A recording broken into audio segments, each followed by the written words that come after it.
పూరా లోకల్. పాపం Trump Nobel శాంతి బహుమతిపై ఎన్నో ఆశలు పెట్టుకున్న అమెరికా అధ్యక్షుడు డొనాల్డ్ ట్రంప్కు నిరాశ మిగిలింది. నిజంగానే ఈ విషయంలో చాలామందికి ట్రంప్పై జాలి కూడా వేస్తోంది. వెనిజువేలాకు చెందిన మరియా కొరీనాకు ఈ బహుమతి దక్కడమే దీనికి కారణం. పీస్ ప్రైజ్ కోసం ట్రంప్ ఎంతగా ఆరాటపడ్డారో ప్రపంచమంతా చూసింది. ఎక్కడ ఏ యుద్ధం ఆగిపోయినా అంతా తన వల్లేనని ట్రంప్ చెప్పుకుంటూ వచ్చారు. ఒకటి కాదు, రెండు కాదు, 8 యుద్ధాలు ఆపానని ఆయన గొప్పలు చెప్పుకొచ్చారు. కానీ నోబెల్ కమిటీ దీన్ని పట్టించుకోలేదు.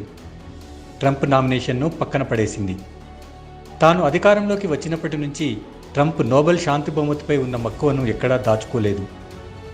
ప్రపంచంలో తనకు మించిన శాంతి దూత ఎవరూ లేరని చెప్పుకుంటూ వచ్చారు. దేశాల మధ్య ఘర్షణలను ఆపుతానంటూ బయలుదేరారు. ఈజిప్ట్ ఇథియోపియా మధ్య, సెర్బియా కొసావో మధ్య ఘర్షణలను, ఇరాన్ ఇజ్రాయెల్ మధ్య యుద్ధాన్ని తానే నివారించానని గొప్పగా చెప్పుకున్నారు. అంతేకాదు, భారత్ పాక్ మధ్య వార్ తన వల్లే ఆగిందని చెప్పుకొచ్చారు.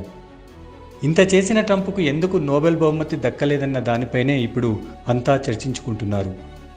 అయితే ట్రంప్ చెప్పుకునే వాటిలో ఎక్కువగా అతిశయోక్తులుండటమే ఆయనకు అవార్డు దక్కకపోవడానికి కారణమని అంటారు.